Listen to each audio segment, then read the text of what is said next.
يحدث كل يوم. بابا يا بابا يا بابا يا بابا. اولالا اولالا اولالا اولالا اللي يوزع الفوز. ومثل ما توقع الكل انها مواجهه ما بتكون سهله، وفعلا ما كانت سهله في ارضيه الملعب. بالتاكيد يعني احنا قلنا ان المباراه هتبقى صعبه في ظل الظروف والوقت الزمني القليل اللي بيلعب فيه الاهلي من بطوله لبطوله، ومن دوافع لدوافع ثانيه، ومن اجواء لاجواء ثانيه مختلفه. لكن الحقيقه الاهلي اللي حدد الدقيقه 94 يعني انا يعني كنت اخشى على الاهلي من المجهود البدني او الارهاق البدني اللي ممكن يبقى في النادي الاهلي، وخصوصا في اخر ربع ساعه ثلث ساعه. لكن الحقيقه المباراه كمان ادتنا درس كبير جدا، يعني حتى في عدالتها. يعني كره القدم مش دايما بتبقى عادله، لكن النهارده عادله في كل حاجه. الاهلي كان الاخطر طبعا، سيراميكا قدم مباراه وخصوصا الشوط الثاني بفعاليات كويسه وتكتيك كويس وتنظيم هايل جدا وكل حاجه. لكن كمان حتى المتسبب في الجول هو افضل ما في اللقاء اللي هو امام عاشور. من الشوط الاول للشوط الثاني تيجي الفرحه الكبيره في الدقيقه 94. مبروك للنادي الاهلي ومبروك لجمهوره، وعليه ان هو يخشى كمان المباراه النهائيه.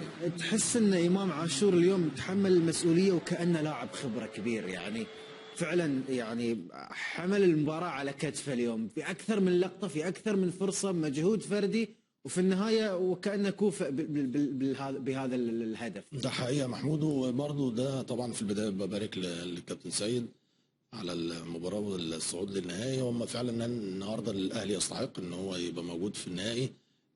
سلسله انتصارات بما فيهم امام عاشور. النهارده امام عاشور في اخر مباراه في كاس عالم الانديه هو واخد احسن لاعب في المباراه، بيكمل الاجاده بتاعته في اللقاء. خد بالك الكره دي في الدقيقه 94 بالظبط، فتخيل ضغط مباريات وعامل مجهود من خلال الفتره اللي قبل ما يعمل السبرنت ده بالضغط اللي كان عليه من لعيبه سيراميكا.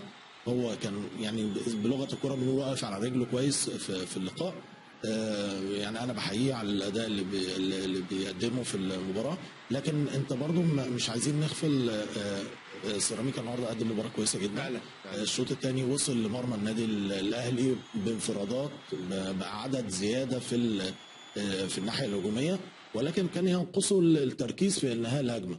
فعلى الجانب الثاني النادي الاهلي كان برضو مش عايزين نقول النادي الاهلي قدر يتعامل مع المباراه بعد المجهود الكبير اللي قدمه في البطوله كاس العالم دي. من الكرات اللي كانت خطر جدا على مرمى النادي الاهلي.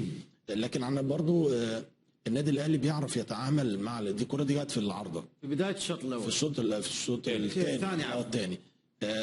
النادي الاهلي كان في نوع من التوتر شويه في الناحيه الدفاعيه من النادي الاهلي، وعشان كده ادى فرصه لفرقه سيراميكا ان هي توصل او تهدد مرمى النادي الاهلي في انفرادات، ودي قليله جدا لما بتحصل مع النادي الاهلي. هل وسط الملعب كان هو ليه السبب في كده؟ ممكن نقول كده. تراجع المدافعين في اوقات كتير جدا فادى فرصه للفرقه سيراميكا انها توصل لمرمى النادي الاهلي. المباراه كانت ممتعه بالنسبه لنا لان احنا شفنا في سرعه في الاداء، في نديه، في اصرار.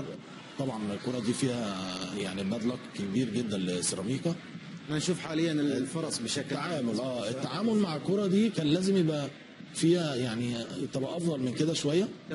توجيه الكره طبعا تبقى افضل من كده بشويه. يعني سيراميكا كان جيد جدا اليوم كابتن خالد. هذا لا يمنع ان الاهلي كان الاميز في مواجهه اليوم واستحق الصعود. قراءتك للمباراه بشكل عام وصعوبتها على الاهلي وتميز سيراميكا وتميز الاهلي وصعود المستحق. قبل ما اتكلم على سيراميكا طبعا لازم ابارك للنادي الاهلي وعلى الفوز وعلى الاداء وعلى المجهود البدني الممتاز جدا جدا جدا في 96 دقيقه. اعتقد بدنيا كانوا رائعين.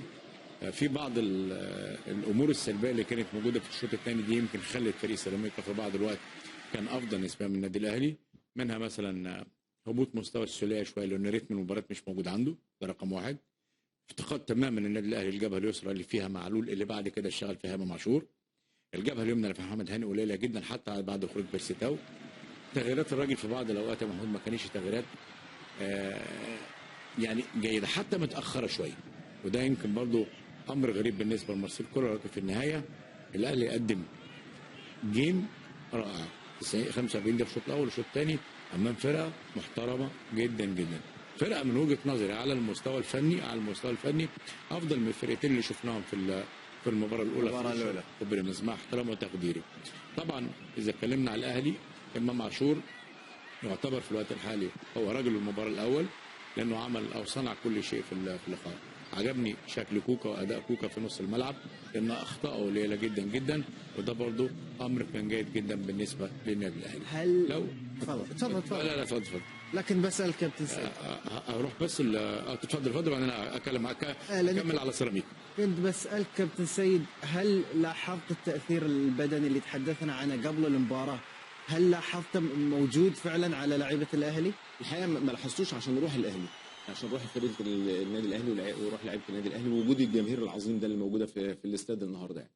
لكن في بعض الحالات وخصوصا المرتدات كانت ممكن يبقى لها تاثير. الجول اللي جابه امام عاشور مش حلو بقى عشان هو راجل المباراه بس، ولا نبص القرار يا كابتن خالد، بص السبرنت في الدقيقه 94، بص الشخصيه في الدقيقه 94، هو اصلا بيلعب 8، يعني الراجل بيلعب 8، لكن بص ده مودست واخد الكره بالشكل ده واحد مكمل اكنه هو الوينج في اللقطه دي. بس انا عاوز افهم، هل ده توظيف كولر ولا هو اختيار لامام عاشور انه يروح؟ هو امام عاشور، هو مش توظيف كولر يعني. طبيعه لعبه بيتحرك في كل حته، لكن القرار انا شفت بعد خروج معلول الشمال بعد الشمال بقى شمال حوالي يعني 25 30 دقيقه، فانا اعتقد ان ده اللعب الراجل اللي وظفه على كده يا كابتن سيد، يعني واضح.